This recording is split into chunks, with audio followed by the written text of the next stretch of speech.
Sorry for that technical glitch, and we are back, and hopefully I think now things should be fine.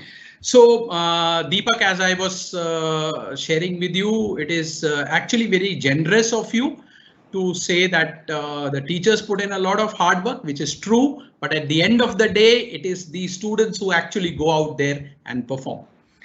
Um, my next question is something which many people would be interested to know. All right. This question, I'll put it to you in two parts. Tell us how you planned your studies and your preparation and balanced it with. And the part B of my question, Deepak, to you is, if I want to be successful at this level as a student, how many hours do you think I need to in terms of studies, coding every day? Thank you. Okay, sir. So to answer that, I would like to mention that from the start, I am very fond of solving problems and all, and I like to basically solve new problems, newer type of problems. So when I got into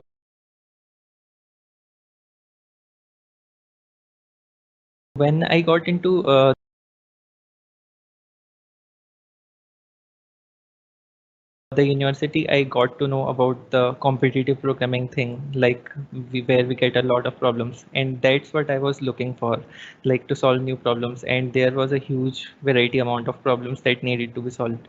So basically, start by start, what happened was I started liking it, and I became fond of it, and I got interest in that. So most of my time used to get into that. After coming from university, after getting some time for me for playing sports and all, I used to give my time to competitive programming. It was like a sport for me, like it was competing with others, and basically getting over the ranks, getting upper ranks, and that. So basically we know that when there is competition, we grow. So that was the reason for the growth. So what happened here was, like, I needed to plan all the things, and the term subjects I needed to prepare for that to the my interest, like competitive programming and all, I need to balance them all. So I planned some time for that. I planned everything accordingly, and but the plan seems to be changing because like sometimes you get exams and now you need to change the whole plan. And so like you need to work hard. So the thing is, like, you need to come out of a comfort zone. So like the way you ask, like, if what are the amount of hours that a student need to give. So it is not about the hours, it is like how much you are in that thing. Like if I say, I used to give when the universities was open, uh, I used to give around 6 hours apart from the university studies to competitive programming and studying other subjects. So that was my part. And after the universities was were closed, like I used to give around 13 hours a day, because if you want to achieve things, like, you have to get out of your comfort zone. So that was my preference, but it can vary accordingly, because you need to push yourself and get out of your comfort zone and work hard. So it depends. Wow, that's a very wonderful and appropriate answer, Deepak. And as you rightly said, if we are passionate about something, then possibly we do not worry about the hours that you put in. And students, if you are listening to what Deepak has been saying, 6 is actually something that we need to put in to be successful at this level. So thank you so much for that answer, Deepak. Which brings me to the next question. Uh, can you tell all of us what are the skill sets that are important to be successful at this level? So if you are looking for a career in the software industry, so what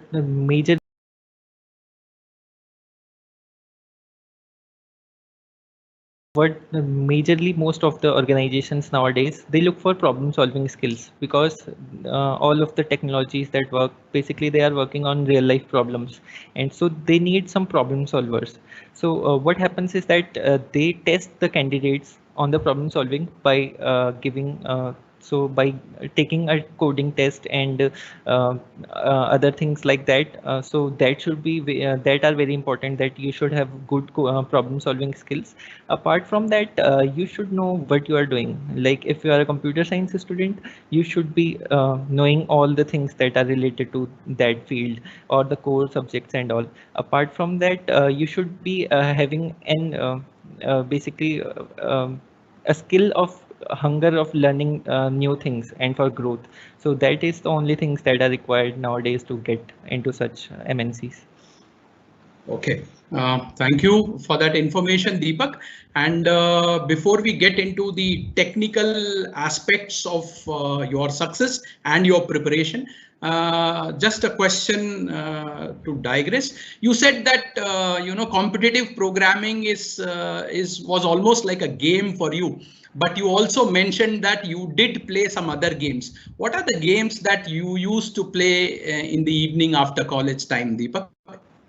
So I'm very fond of playing chess. So what used to happen was in the college itself, in the free time, if we are not at the class, we would be playing chess somewhere.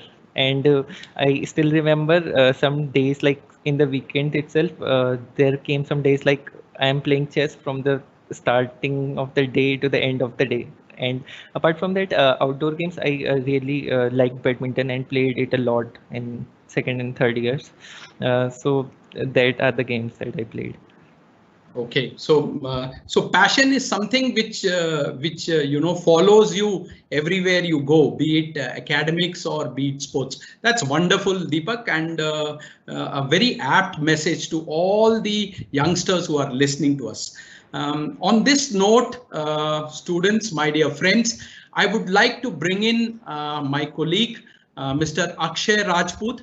Akshay is an assistant professor in the Department of Computer Science and Engineering at Graphic Air. And Akshay happens to be a very important part of the technical team which prepares the students for technical competencies. So over to you, Akshay. Thank you, sir, for the wonderful introduction. Deepak, how are you? Sir, I'm good. How about you? I'm good too. So the first thing that I would like to start, of course, I know what your answer is, because in the training part I have seen you closely, I have monitored you closely. But for the audience, I want to ask few questions. Like the first question: if I am in first year student, I am a first year student. How should I start?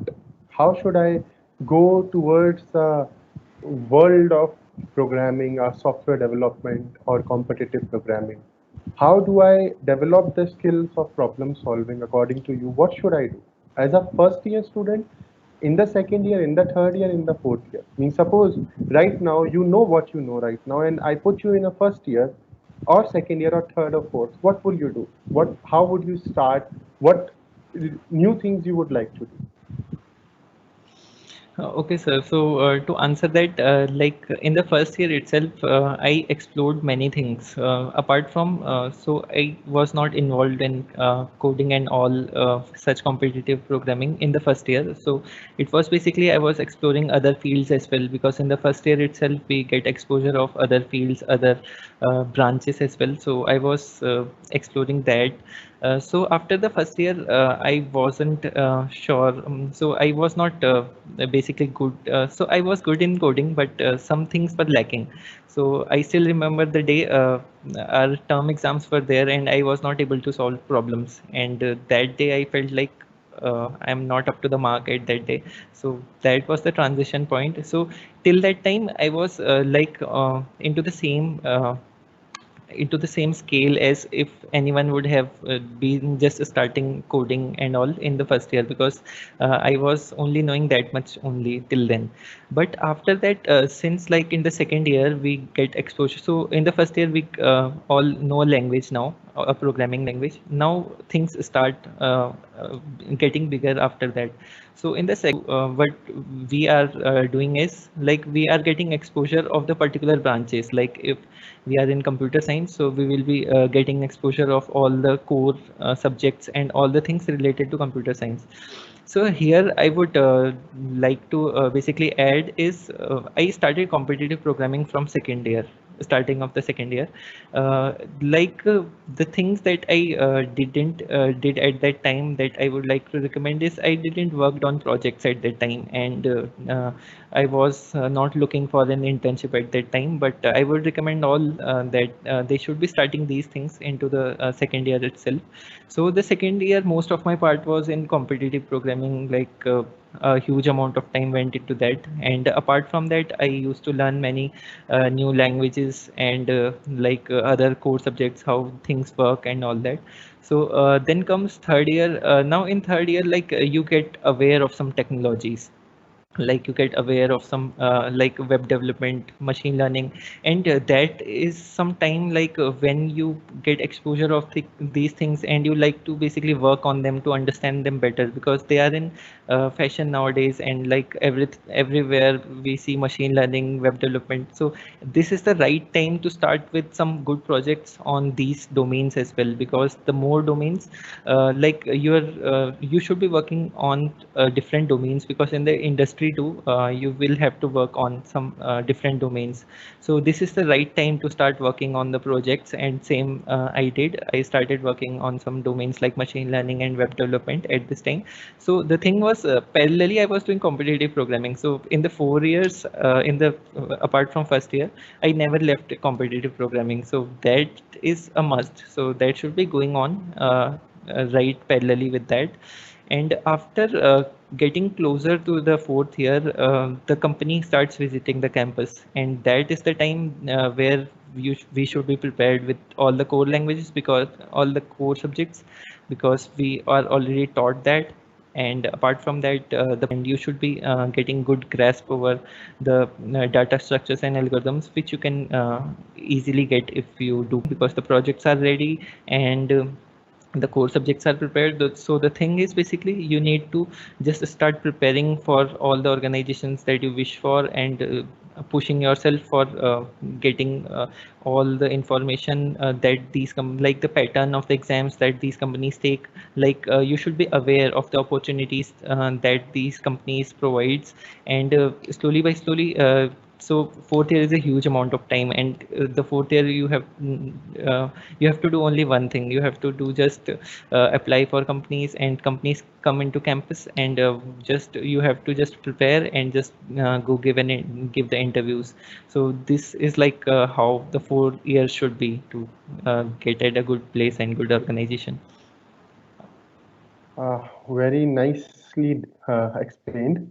So, from your answer, I got to know that we have some projects. So, right.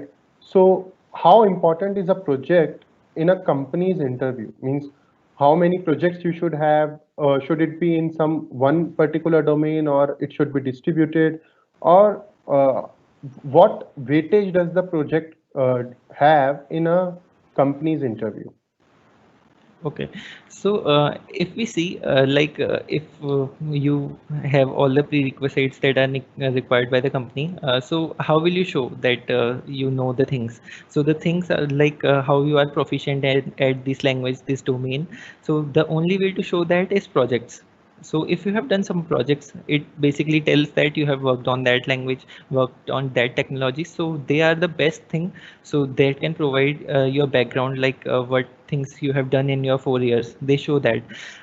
Coming to the interviews, so if we distribute the interview in 100%, so around 25% it is about the projects, because the interviewer is very curious to know about the projects that you have done, what technologies, how you did, what the challenges you are facing, and all that. So that becomes a very important part. And if you so and the project, and if we come to the domains of the project, so if we see according to me, you should have different domains in your projects, and if you do 3 to 4 projects, 3 to 4 good projects, you are good to go. Because the thing that happens with that is good with diverse projects is that, like, some companies want to you to have some particular skill in that domain, some particular skill in a different language. So the good thing about if you are having the diverse projects is you can apply for all of them, and that will be good. Like, you will have more opportunities now, because if you will limit it to a particular technology or language,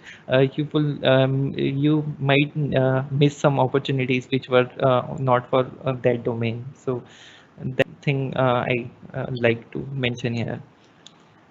So you need to master some technology or just that. And if you go to the company, then you can master that technology. So do you need to master it in your undergrad, or do you need to understand the how the technology is working, and then you can go ahead with the project, you do the project and you start with. That is what you are saying? Yeah, so that's what I'm saying. Like, you need not to get into, like, you don't have to be the master of a particular technology, because you will not be able to if you think that you can do that in undergrad, because the exposure, that type of exposure is not there. When you go into the industry, then the work is done immensely there, like the scaling at a huge scale it is done. So that time you will have the opportunity to basically get into a technology and be master of it.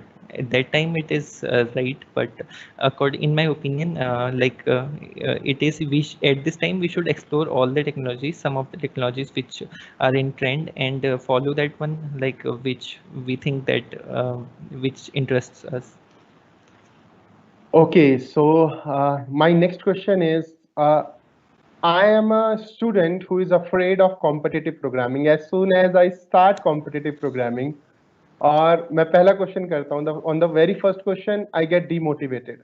What suggestion would you like to give to those students who get demotivated easily, like attempting the one question and then they get demotivated and then they will not be able to proceed, right? Demotivation is a very big factor in someone's downfall. That I also know that. So, what will you means what suggestion will you give to the student who says that I am afraid of competitive programming and I know one language or another language, but I am unable to solve the problem? How to proceed towards the problem, or what platform we should start, or what problems we should start with? Okay, so this was the case with me too. So at the start, what I was not aware of competitive programming and all. When I started jumping on that, I was like, I see only I started jumping on the hard problems at the start too. So what happened was I was not able to solve any, and I got demotivated. But after some time, I thought to get an approach to tackle that, because all of my friends were doing that, but I was simply jumping into the hard questions, and that were not being submitted by many of the coders as well.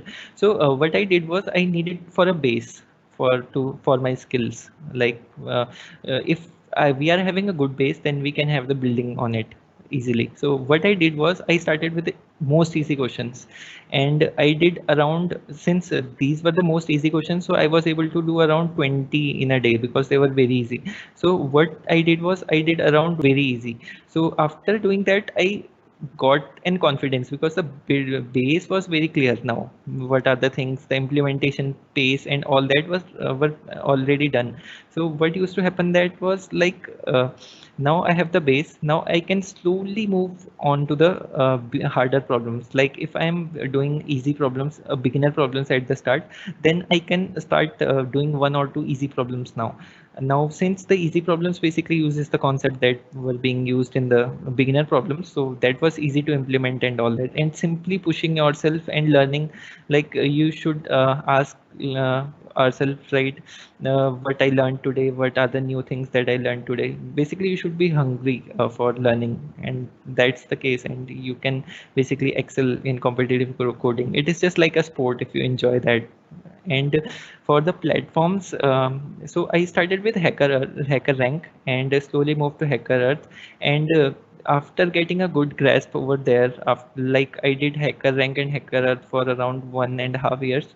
So after getting good grasp and good basically understanding and good confidence there, then I moved to some bigger platforms like Lead Code and Code Chef, Code Forces. Nice, nice. So the underline is that you have to start with the basic thing. You have to build up a confidence. You have to build your programming skills, and then you slowly move towards the harder problem. Yes. Right. So Deepak, from the last 1 year, let's take a year back because then you had then all the lockdown and everything. How many problems? Let's talk about the levels as well. How many problems you solved in a day apart from your academic work? So you did your academic work, and then how many problems you solved in a day? So we are talking about the period after lockdown, right? Yeah, yeah. Means in the past 1 year. So Okay. because that is when the real uh, training for the placement. So you have trained yourself for the placement. So for the past 1 year, how many problems you have solved per day? So at the start, I was like I needed to do more problems. It was like quantity for me. Like the more problem I solve, the more better I get. But so like if we see in the starting days, I used to solve around 10 to 12 medium and easy problems.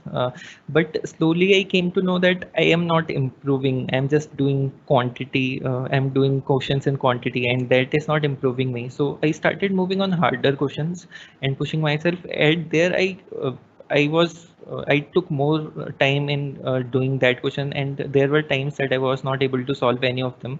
So after I did that for around 3 months, like doing 10 to 12 questions a day. But after that, I got to know when I started harder problems, then it was like I was able to solve 3 to 4 problems only, understanding them and the whole approach and all the concepts behind it wholly, fully in around 13 to 14 hours. I used to do like 3 to 4 harder problems and 3 to 4 medium problems there. So 7 problems a day, I guess. Okay, okay, okay. So you solved seven problems a day, and that too in medium and hard, right?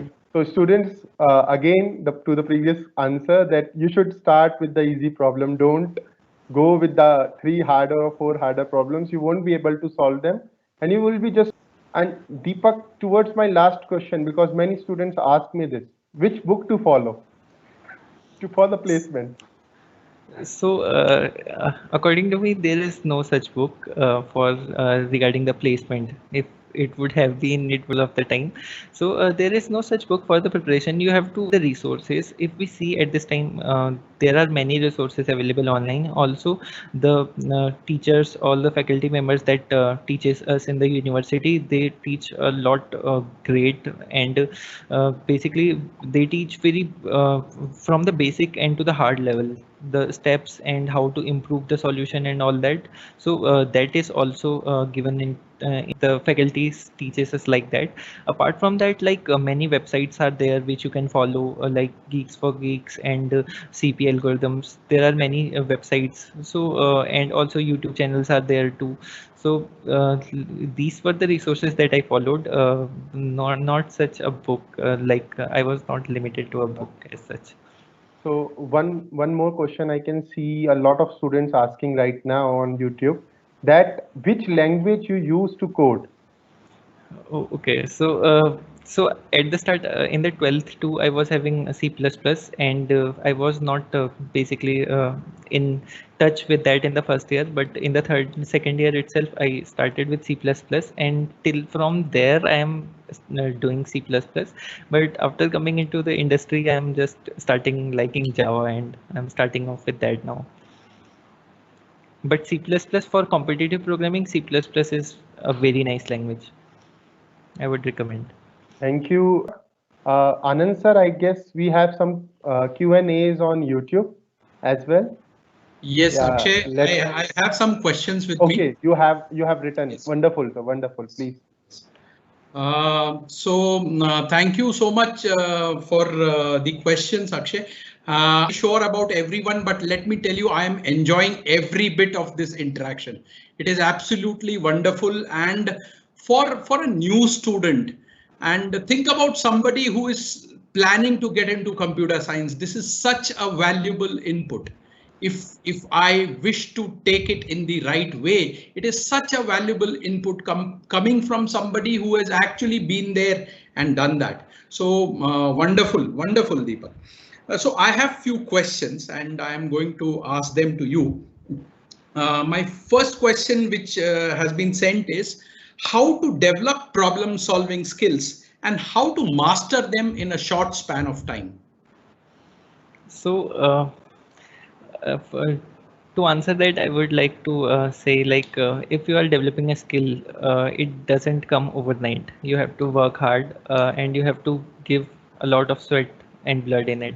So like the same case with problem solving is there. It is not like that you started off starting problem solving a day, and at the end of the day you will be getting good at it. So this is not going to be the case. So you will have to work hard for that. Like I said, the more problems you will do, the more variety of problems you will do. Like you will get to know the problems better. You will get the approaches, what type of approach I can use. So it takes time, but if you will work whole problem solving skills, and if you are giving your best and giving your time and working hard, I think it would require 6 months at least to get a good grasp of problem solving, according to me. All right. Thank you so much. And as we often keep on saying that, you know, if you want to do something, if you want to leave an impact, then you also have to make some sacrifices. And that is where I think, Deepak, that I'm again coming back to the same point when you said that if it happens to be your passion, if you make it your passion, then I mean, all the other things will not matter. You know, all the doubts, the questions will automatically vanish. Very true.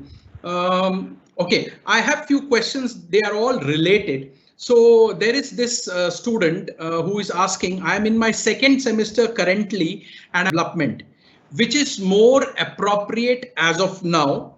And I would also like to take the second part. Is competitive programming absolutely necessary, or can we simply focus on data structure and algorithm? So maybe you would like to take both the questions together. Thank you, Deepak. Okay, sir. So talking about the first question, so at this time, if you are in the second semester, so at this time, this is the time when you have to basically build your base and get clear with things. So the things, it is not a wrong take. So to going with the web development and all, um, so you can do that, but you should be doing it apart from the coding skills that are taught in the first year itself, because you can do development in the upcoming years as well. Like in the third year we have subjects as well for the web development and all, so they can be done there, but this time if you will not be cleared with the basics of coding and all, if you will leave it problems in upcoming years, because what will happen is most of the subjects that are there in upcoming years, they are solely depend on the basic understanding of programming language.